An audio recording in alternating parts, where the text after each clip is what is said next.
Ja nii ma siin siis olen ja jätkan seda oma podcasti tegemist. Vähemalt püüan seda teha nii hästi halvasti, kui ma saan, aga noh, ma saan ikka.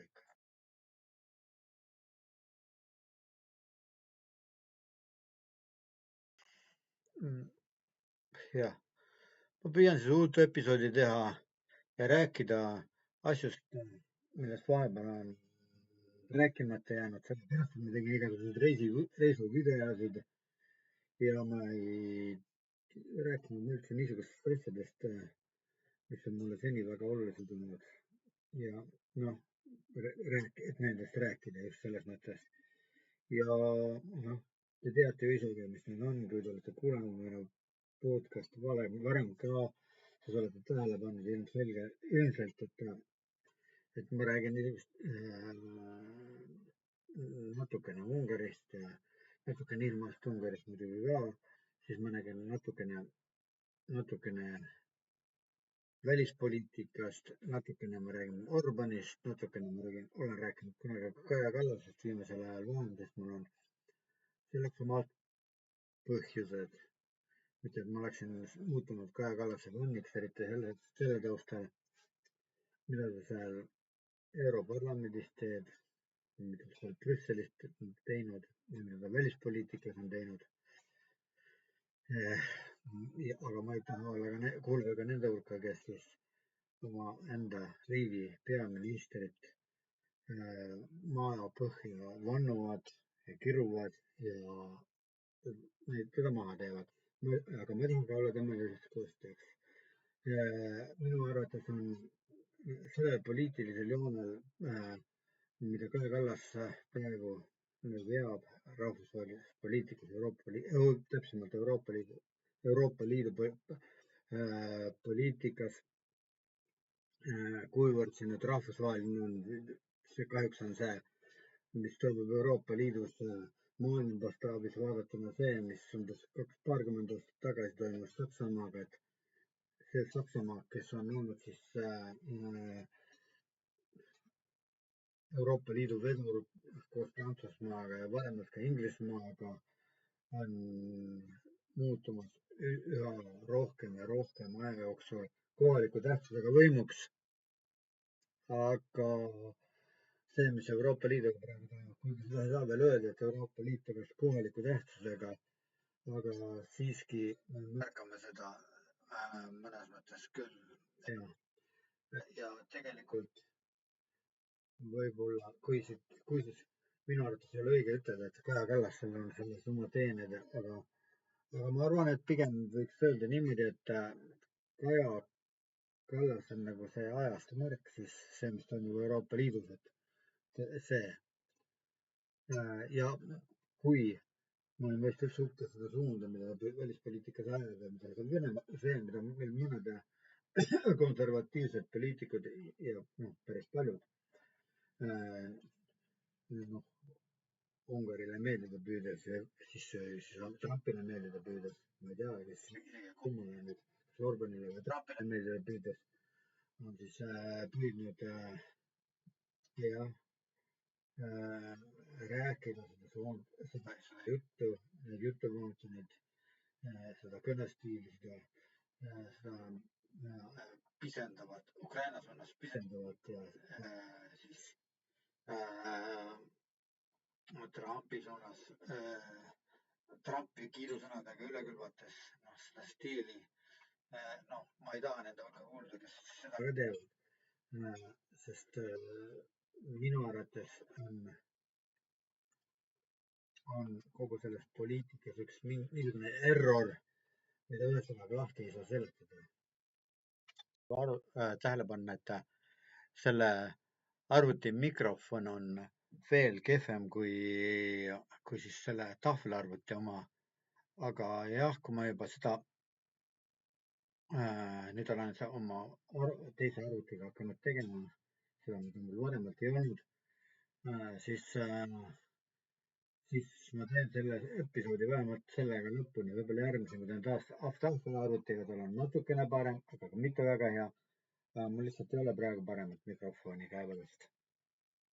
Ja eks ma elan ka sellises kohas, Ungaris, ega Ungaris on nagu Eestis, et kui sa kuskil külas elad, kui sul küla mõiste on Ungaris teine kui Eestis ja võib-olla Eestis on juba see, mida siin külaks praegu nimetatakse, annab välja mingisuguse alevi mõõdu või siis no, ma ei tea, milleks nimetada.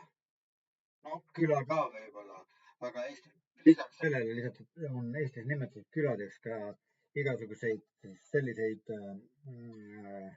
selliseid moodustusi, kus on üks-kaks maja ja need üksteisest poole kilomeetri kaugusel ja siis seda nimetatakse külaks, aga seda Ungaris kahjuks või õnneks ma ei tea, kellele kuidas just eriti näha ei saa.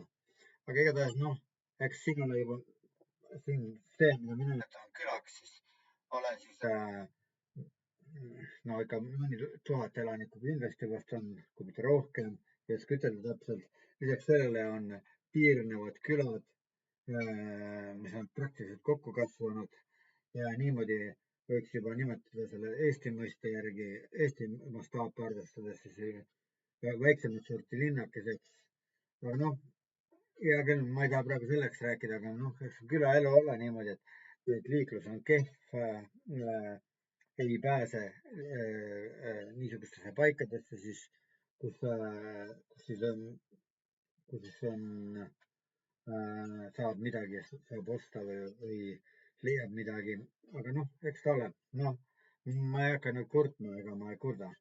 Ja ega ma ei nori ka sult sellega, et kui ma räägin, et mul ei ole õiget mikrofoni, et tekiks nüüd kohe hale meel tuleks sulle peale ja sa tahaksid mulle mikrofoni hakata ostma.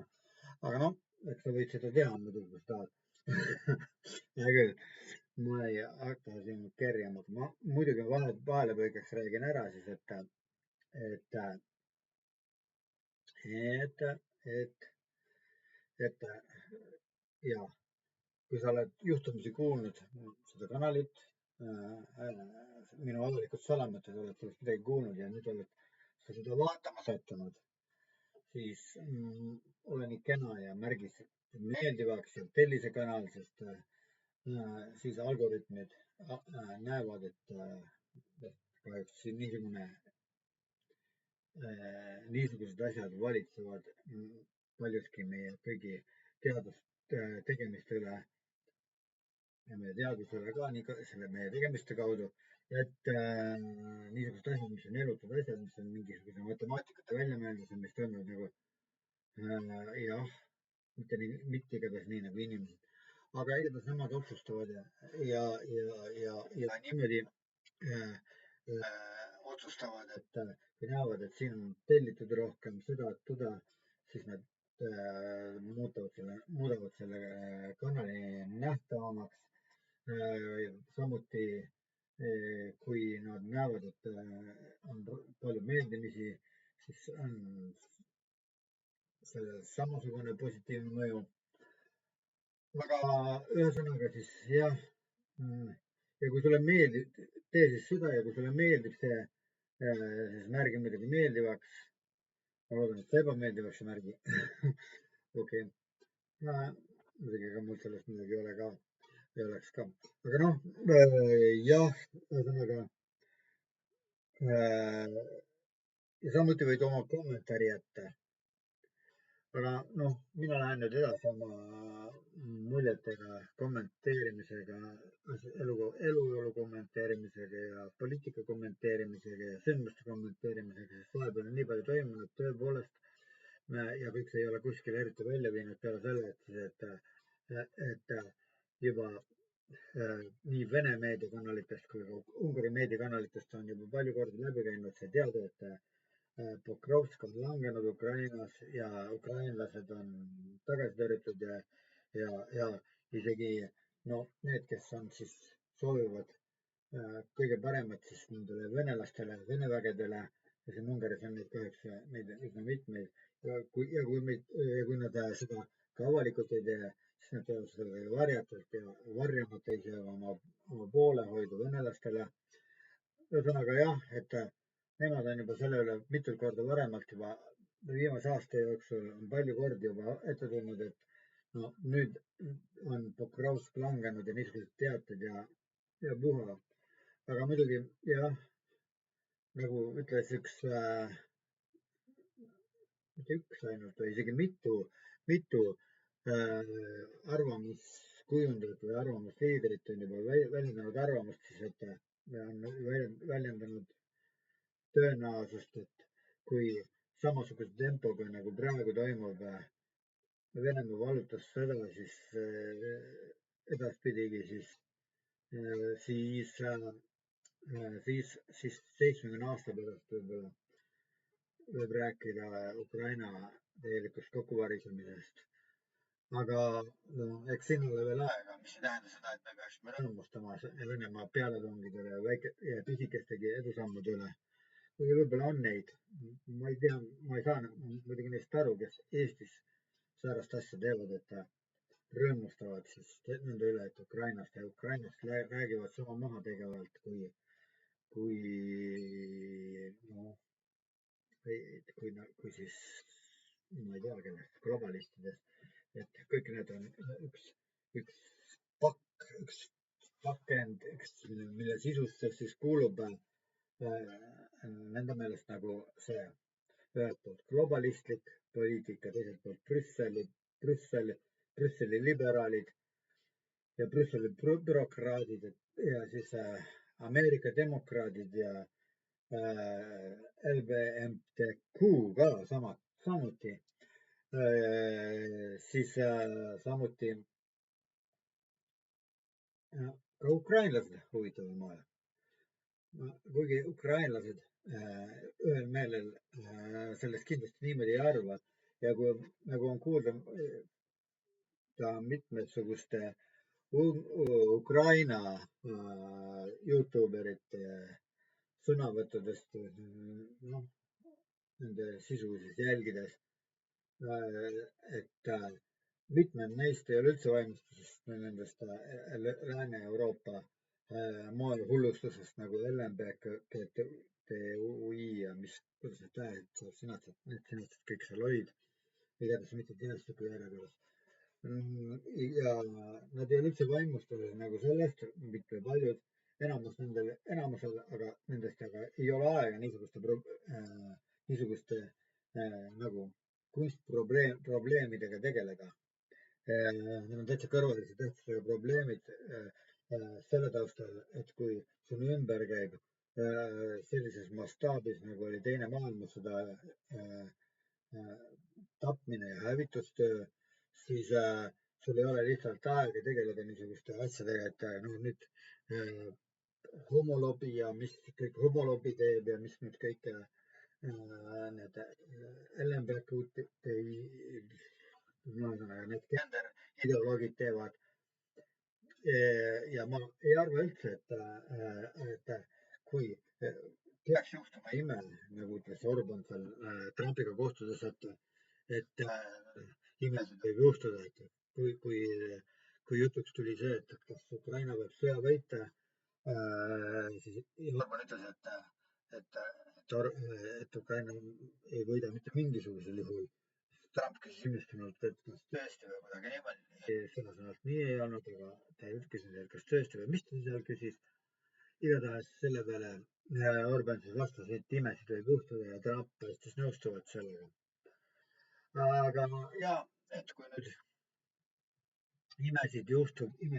ime juhtub ja et Ukraina võidab, siis ei tähenda see seda ja muidugi ma lisan juurde kohe ka selle, et Ukraina võetakse, oletame, et juhtub veel teine ime ka, et Ukraina võetakse vastu Euroopa Liitu, et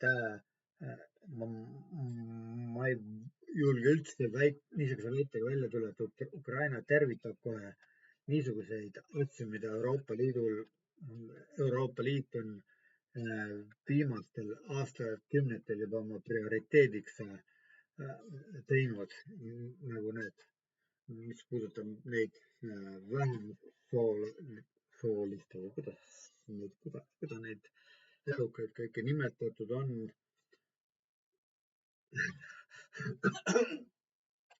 Ja niisuguseid arvamusi, et on olemas 20 sugu, et kuidas siis niisugustes asjades hakkavad siis ukrainlased, kes on oma verd valunud väidetavalt siis eurooplaste eest, kes niisugust poliitikat ajavad. Niisugused asjad on teinud oma euroopalikeks väärtusteks, kuigi aastasadu ei ole need asjad olnud euroopalikud väärtused, et ma ei arva, et siis see kohe niimoodi libedalt läheb, et ma arvan, et ukrainlased võtavad kõik selle omaks ja ilma pika mõjutuseta hakkavad samasid väärtusi levitama. ma arvan, et kui samamoodi nagu teistel on seda no, lillat propagandat aetud ja kui ukrainlastele hakatakse Euroopa Liitu sattudes siis samasugust propagandat tegema, siis ma olen üsna kindel, et peatselt nad hakkavad vastu. Kindlalt väita, et kui ukrainlastele hakatakse seda homopropagandat peale suruma, siis väga suur osa nendest hakkab vastu tõepoolest. Ja mispärast ma niimoodi arvan, on see, et tegelikult ukrainlane on praegu hädas ja Euroopa Liitu saamine ja NATO-sse kuulumine oleks talle väga suureks kergenduseks ja kitsikusest aitaks välja tulla. Seepärast on neile eriliselt vihale ajavaks just selline hoiak nagu Viktor Orbanil ja Robert Fitsol, kes siis kogu hingest ja kogu oma jõust siis vastu sõdivad selleks, et sellele, et Ukraina saaks sõjalist abi ja et Ukraina saaks siis rahvusvahelise toetuse osaliseks sellega, et nad saavad, kuidas nüüd öelda, nad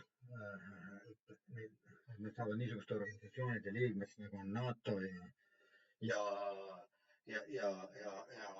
siis Euroopa Liit. Ja teatavas mõttes on see nagu solidaarsus ja ka, kuigi seal on ka praktiline, siis loomulikult see ei ole ainult niimoodi solidaarsuse avaldus, kui me ütleme, et Ukraina peaks või mõni ükskõik mis tahes riik peaks saama siis Euroopa Liidu liikmeks või NATO liikmesriigiks ja meil eestlastele, kui palju meil sellest üldse tegelikult arvestades seda proportsionaalselt, et meid on ainult 1 miljon, et kui suur sõnaõigus meil on ja kui palju see meil sõna kaalub selle juures, et kui me otsustame nende asjadega, aga näiteks ja sellepärast, mis ma siin alguses rääkisin Kaja Kallase poliitika kohta, et mitte kõik ei saa hukka mõista sellest minu arvates, sest tegelikult sedalaadi puitpoliitika on teinud Eesti kui ühe väikeriigi hääle rahvusvahelisel tandril nii kõlavaks, et isegi Ungaris on mainitud, et seda, et Eesti, Läti ja Leedu hääl kõlab arvestades nende riikide väiksust palju tugevamini kui mitu korda suuremate riikide hääl. Nende hulgas muidugi ungarlased muidugi loomulikult mõistis nende selle ajal Ungarit, aga veel ka teisi mainida, et meie hääl, Eesti hääl on olnud siis tänu sellele, et niisugust poliitikat on meil ajatud ja niisugust poliitikat on meie eestlaste seas siis prioriteediks tehtud, et see on tegelikult see on aitanud mingil määralgi pinnal püsida, kuigi ega see oma rahvale võib-olla väga palju kasuks ei ole tulnud, aga midagi kindlasti vähemalt selles mõttes, et vähemalt, et Eesti ei ole saanud Vene riigi sattunud Vene riigi mõjupiirkonda, sest selline asi oleks võinud kergesti juhtuda, kui Eesti oleks Euroopa Liidu liikmesriigiks sattunud või astunud ja kui Eesti oleks saanud NATO liikmesriigiks, siis oleks Eesti lugu täitsa võimalik, loogiline ja oleks see, et Eesti käsi käiks umbes niimoodi näiteks Moldoval või Gruusial. Ja seda kõike tänu sellele, et Eesti riigi hääl on olnud palju tugevam ja kajavam või kõlavam kui, kui seda tema suurus ja rahvastiku arv julgevad eeldada, et on.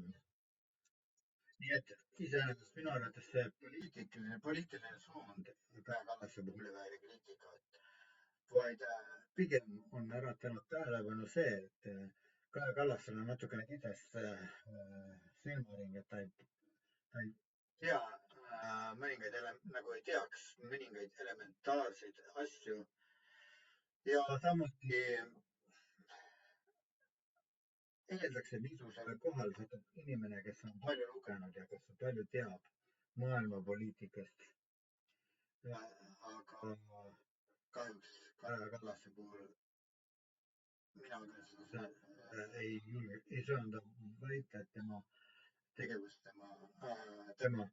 tema sõnavõttude sisu seda oletada lubab, et tegemist on palju lugenud ja palju teadva inimesega. Ei saa öelda, aga kahjuks või õnneks tema mitmete kriitikute kohta samuti. Ka nende hulgas on kahjuks päris palju niinimetatud või nii-öelda pooleldi haritud inimesi, kelle teadmised on üsna ühekülgsed. Aga muidugi see on täpselt samad sõnad kehtivad mõlemal suunal. Selle kõige taustal siis jääb mulje, et Eestis ollakse unustatud Eesti riigi keda võib mehe sõnad, keda võib nimetada üheks Eesti riigiks või eestluse kui rahvuse ülesäratajaks või no isegi meisse rohkemaks. Jakob Hurda sõnad, et kes on rääkinud seda, et kui me ei saa suureks arvult, siis me peame saama suureks vaimult. Muidugi see poliitika, mida Eesti valitsus ajab, perepoliitika ja kõik sellega seonduv ei osunda ja muidugi ka migratsioonipoliitika kuulub sinna hulka loomulikult, et kõik see nagu räägib vastu sellele, et me üldse tahaksime saada suureks arvult ka, mitte kuigi me juba vaimult enam ei ole suured, aga kui me juba püüdleme selle poole, et saada mitte suureks arvult, vaid vaimu poolest, siis juba see fakt iseenesest, et me ei püüa arvult üldse, me ei pea enam arvu üldse tähtsaks ja oluliseks, sest see fakt räägib juba vaimu puudest pigemini. Vastasel korral kehtiks meie kohta lihtsalt üks niimoodi irooniline lause, et kui on trumm läinud, siis mingu pulgad ka. Aga kui me tahame ikka tegelikult ka armastada oma rahvast ja kui me tegelikult tahame, et meie rahvas püsima jääks, siis me ei saa niisugust hoiakut endale keegi lubada. Eelnevalt ma rääkisin siin Viktor Orbanist, kes siis ukrainlasi vihale ajab sellega, et korraldab niisuguseid referendumi taolisi hääletamisi, mis hääletab selle vastu, et Ukraina Euroopa Liidu liikmesriigiks saaks. Samuti teeb ta ka healega vastu ka sellele, et Ukraina NATO liikmesriigiks saaks. Siis on, mis puudutab mitmesuguseid teisi seoseid või asju või suhteid Ungari ja Ukraina vahel, siis Orban on näiteks rääkinud, et Ukrainast rääkides, et ei nimeta Ukrainat mitte riigiks, vaid Ukraina nimeliseks territooriumiks. Ja kohe muidugi vabandades seda sellega, et tänu sellele Vene-Ukraina sõjale ei ole ju teada ju, kus siis Ukraina piir läheb, nii et tema arvates ei saavad seetõttu rääkida Ukraina riigist, kuna ei ole kindel piir paika pandud, sest venelased võivad veel alast ära võtta tema arvates ja kui nagu tema viimase aja märkused on välja toonud ka selle, et ta on üsna kindel, et see saabki sündima, et kuna ta on öelnud seda ka, et Ukraina on juba selle sõja kaotanud, mis tähendab ka ümberpöördumist, et siis, et Venemaa on võitnud, kuigi tema oponendid on ju täiesti vastupidises veendunud, et Ukraina on juba seetõttu sõja võitnud, et ei ole täitunud ju see venelaste plaan ja venelaste soov, et 3-4 päevaga siis nad vallutavad siis kogu Ukraina, et ei tule mingisugust märkimisväärset vastupanu ja et ukrainlased saavad neid tervitama, tulema siis lillede ja siis vahuveiniga. Ja muidugi hääletab ju Urban nagu teada kõigi nende otsuste vastu Euroopa Parlamendis. Ungari hääletab, täpsemalt Ungari hääletab kõigi nende otsuste plaanide vastu, mis siis on Ukrainaga seoses Euroopas, välja arvatud siis, kui see poolt hääletamine või hääle andmine või siis noh, vähemalt hääle vetostamistest loobumine siis toob endaga kaasa siis ainelist kasu, materiaalset kasu, et nad siis noh, et Euroopa Liidu poolt neile mitmesuguste kaasuste tõttu kinnipeetavad rahad, et siis nendest osa antakse neile, saadetakse Ungarile ja siis ära ja see siis teeb järsku Ungari näib nagu, et Ungari oleks siis leebunud ja loobub vetostamisest mingi sanktsioonide paki vastu või siis Ukraina abi vastu, kuigi viimase võimalus on nagu vastu selliste asjade vastu. Aga jah, igatahes praegu on ju tegelikult mitmed ka Euroopa poliitikad ja minu arvates, kui Euroopa on iseenda poolt, ise tahab seda teha, siis ta peab saavutama ju selle, et mitte Ukrainat, vaid Ungarit ja sellistelt riikidelt nagu Ungari praegu see valitsuse ajal ja Slovakkia, et sellised riigid ei saaks vetostada, et ühehäälsuse nõude kaotamine oleks siis selline, aga mis tähendaks aga samas ka seda, et muudetakse kogu seda seadusandlust, Euroopa Liidu seadusandlust ja mitmetel puhkudel võib väita, et selline õigus vetostada ongi siis olnud selleks, noh, kuidas nüüd öelda, kommiks või suhkrutükiks, millega siis mõningaid riike kes on kartnud oma iseseisvuse pärast ja värisenud sellepärast, et nad on vähendanud, kui nad Euroopa Liidu liikmesriikideks saavad, et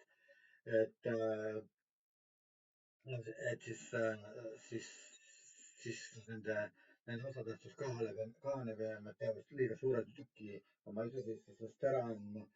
Aga see samane vetostamise õigus ongi nagu siis see suhkrutükk selles mõttes olnud, et noh, et kui selline asi on võimalik, et nad ikkagi olgu pealegi väiksed, niisugused ka muidugi nagu Eesti ise.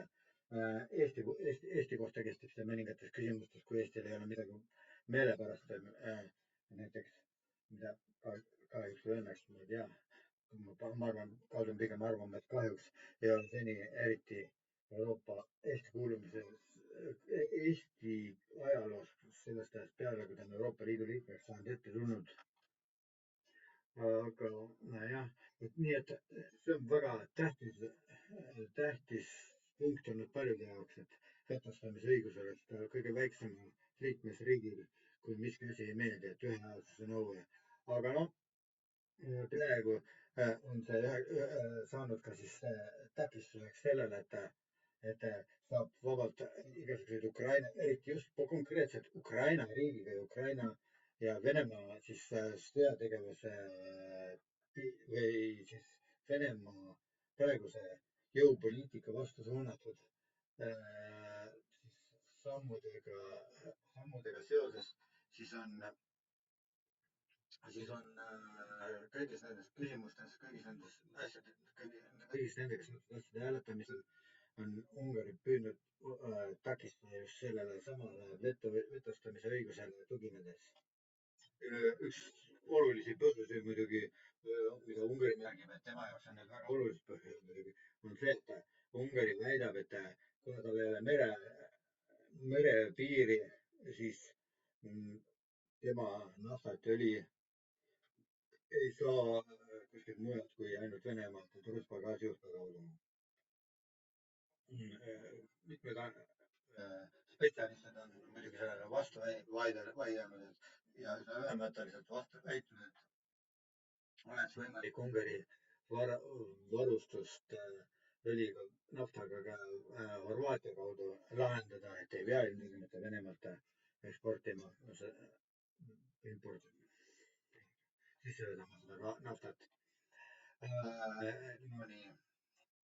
Ungari on muidugi kõiki neid asju, no vähemalt iseenda arvates ammendavalt ümber lükanud, kõiki neid väiteid, mis puudutavad seda, et Horvaatia kaudu on ka võimalik nende naftavarusid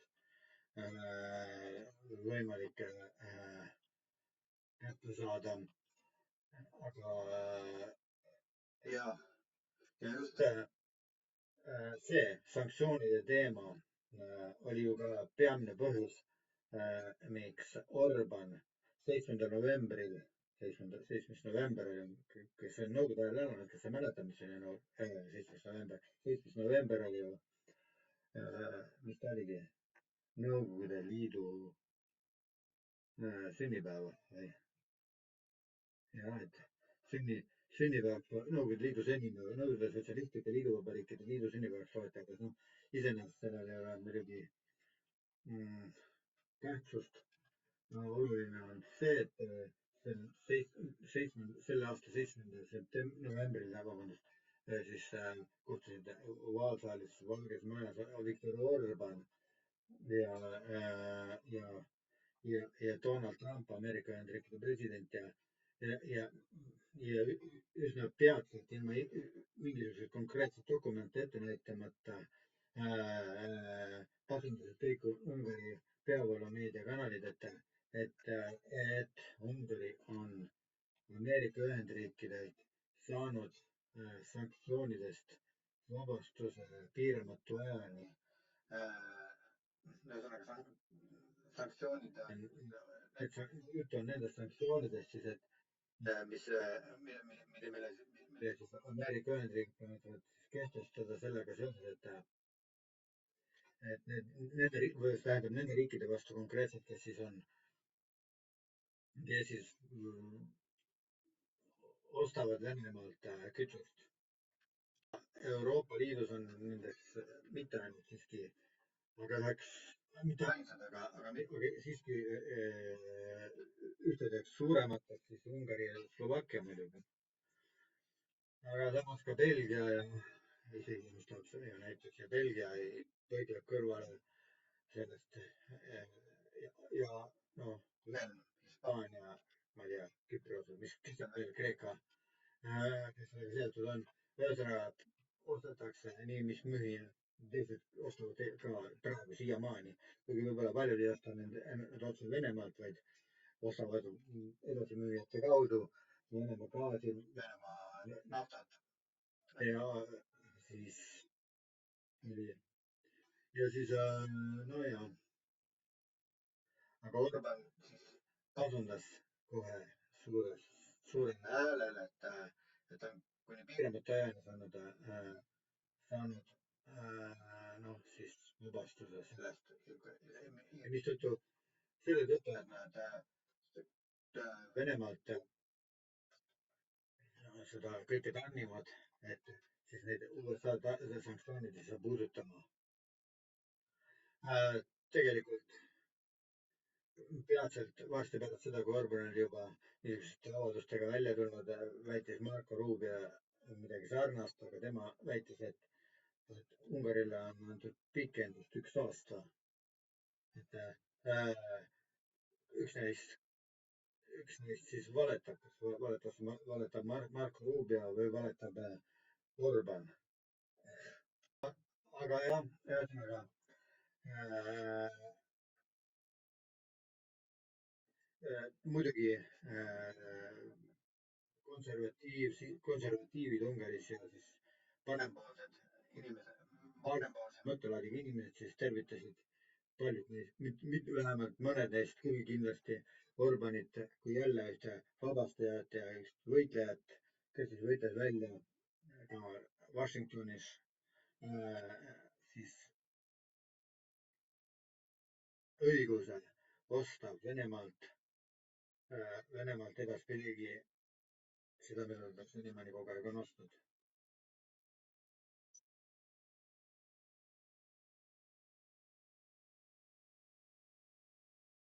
muidugi oleks veel üks teema, millest võiks ju veel rääkida, aga kuna tuleb nüüd üsna kehva kvaliteediga, sest ei ole õiget mikrofoni, aga siiski me tahame oma jutud ära rääkida või tähendab, mina tahan, ma ei ole mitmuses. okei, sain aru. Nonii, et on siis see, kuidas Trumpil on õnnestunud oma rahuplaani korraldada. mäletame veel, et Trump käis Alaskal, kus ta kohtus siis Putiniga. Putiniga kutsus sinna ja siis punane vaip sõlmiti või tähendab, mitte sõlmiti, vaid laotati Putini jalge alla ja Putin siis tuli nagu tsaar mööda seda vaipa ja nad kohtusid siis Trumpiga. muidugi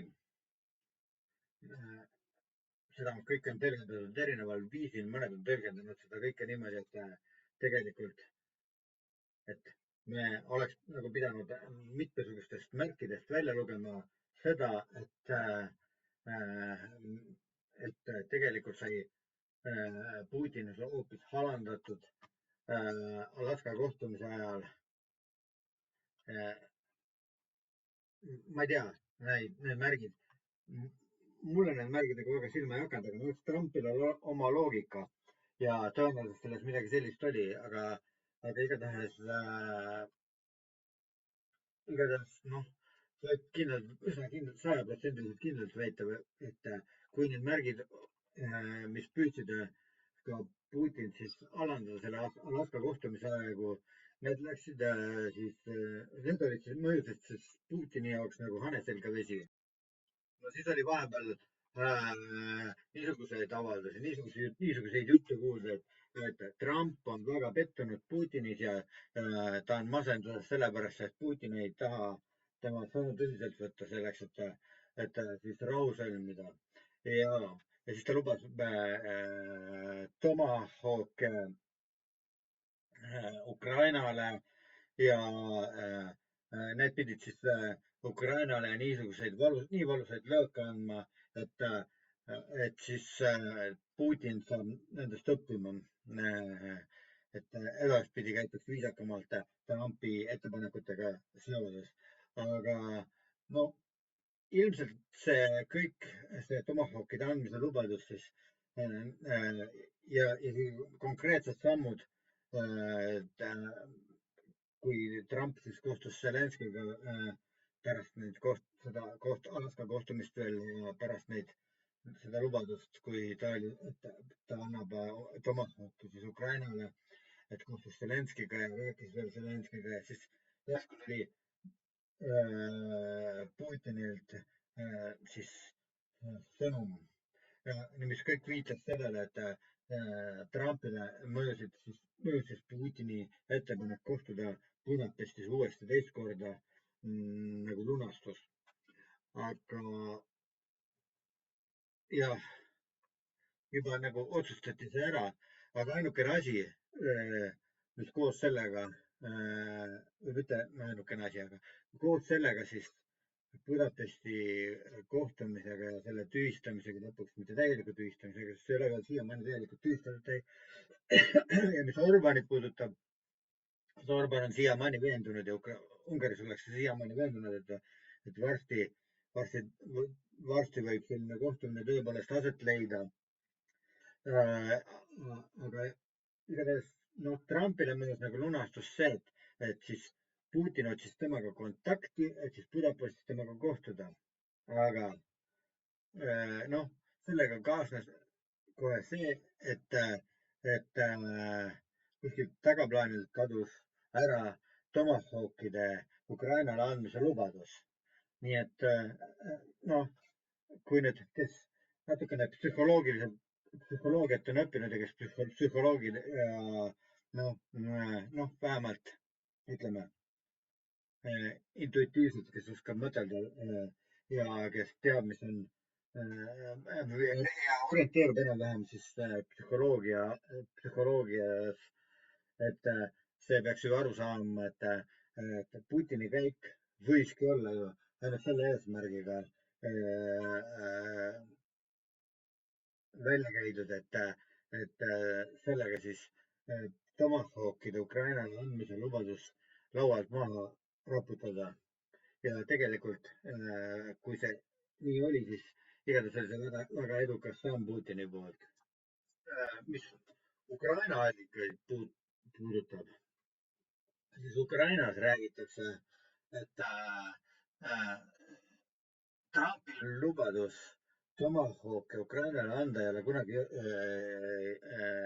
liiga tõsine olnudki, aga loomulikult on see ukrainlastel olnud väga ahvatlev, et omada neid Tomahawke ja olla ähvarduseks Venemaale, isegi Moskvale, kas või Kremlile nende Tomahawkide abil. aga teatavasti on Ukraina ju alustanud oma sõjatööstuse arendamist ja väga edukalt väidetavalt. Ukrainlased on loonud raketi, nii räägitakse, ma ei ole küll juures olnud, aga ma räägin edasi seda, mida ma ise olen kuulnud, teistest allikatest lugenud ja kuulnud, et ukrainlased on loonud oma siis raketi, mis suudab kuni 3000 kilomeetri kaugusele lennata ja sellega siis tähendab Moskvat rünnata ja selle raketi nimi on Flamingo ja see on isegi, noh, mõnes mõttes on see isegi võimsam kui Tomahawk, sest Tomahawk suudab kanda endas kuskil, ma võin küll eksida, aga minu arvates kuskil veidi üle 500 kilo lõhkeainet, siis Flamingo suudab oma endaga kaasas kanda kuni 1000 kilo umbes, ma võin eksida siia-sinna, 1000 kilo koguses lõhkeainet, mis on juba omaenesest üsna noh, hirmuäratav kogus. ja kui need Moskva pihta lasta, siis see võib mitte väikseid kahjustusi tekitada. no ühesõnaga, mida ukrainlased räägivad, on see, et miks Trump oli siis järsku otsustanud, et siis vahepeal otsustanud, nüüd ta nagu on laualt nagu selle räägitavate teemade hulgast kadunud kuidagi. aga miks Trump seda Tomahawkile otsustanud anda, sest ta ei ka kuulnud nendest flamingodest väidetavalt ja sellega, et ta ukrainlased võivad ise mingisuguse sarnase relva luua, mis on samaväärne Tomahawkidega, siis see olevat Trumpi nende heidutanud, et ta oleks otsustanud ukrainlasi üle mängida sellega, et kui ta nüüd Tomahawkidega, siis ukrainlased olid ise huvitatud nii palju oma flamingode tegelemisest, sest et kuna ameeriklaste käest võib ju saada valmis raketid ise. ühesõnaga noh, muidugi on Tomahawkidel mõned eelised ju flamingode eest, neil on parem tarkvara ja kuna flamingod on noh, flamingod ei ole nii täpsed kui Tomahawkid väidetavalt.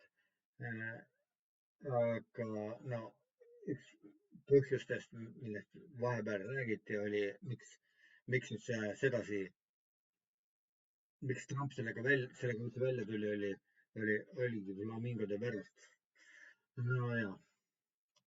nojah, mis puudutab aga Putini lüket, siis see oli osav vangerdus jälle, et ta Tomaševit sellega laual maha pühkis, et tahab rahust läbi rääkida Budapestis.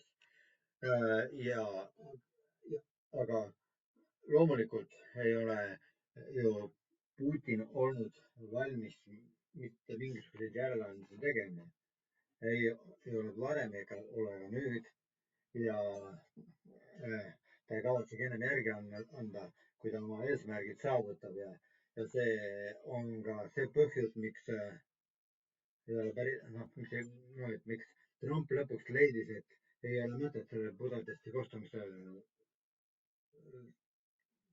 lasta aset leida, sest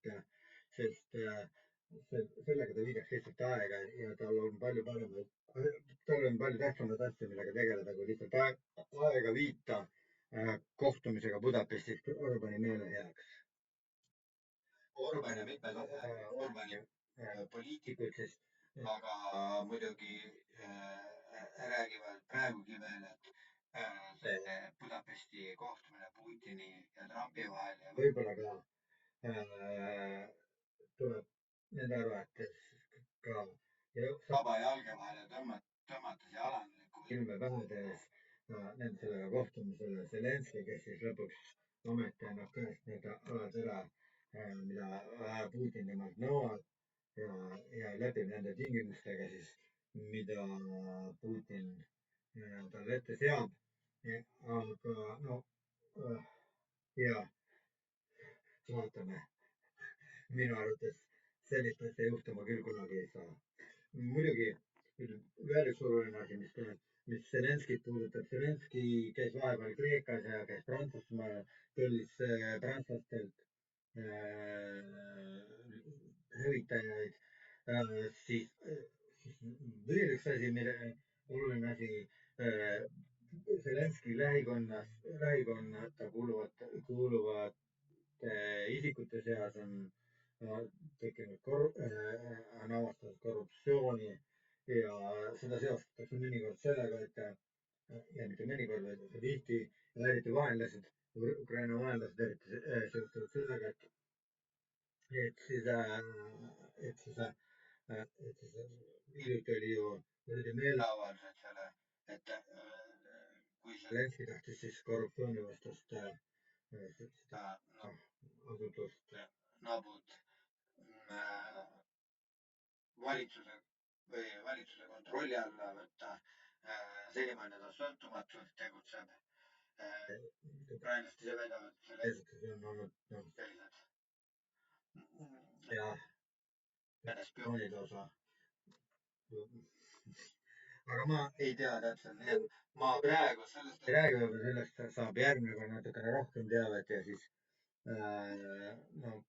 ja ilmselt olete ise ka kuulnud juba. Ühesõnaga, seekord ma lõpetan. Kui sulle meeldib minu see episood, siis meeldi see meeldivaks.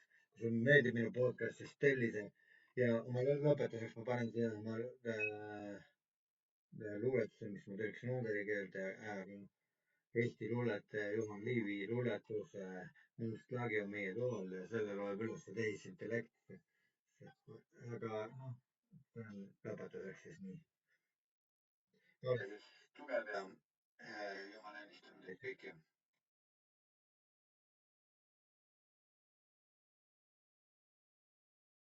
Fekete a szobánk mennyezete. Fekete a szobánk mennyezete. Fekete és füstös. Ott pókhaló, ott korom. Bogárok, csótányok is. Mi mindent hallott, látott. Még mondani sem tud. Hogy a szenvedés árnyékait ejti. Hogy arcokat változtat át. Oly sokat már könnyeket látta. Sírást és viszályt is. Oly sok-sok fájdalmat látta. Uramisten, légy irgalmas!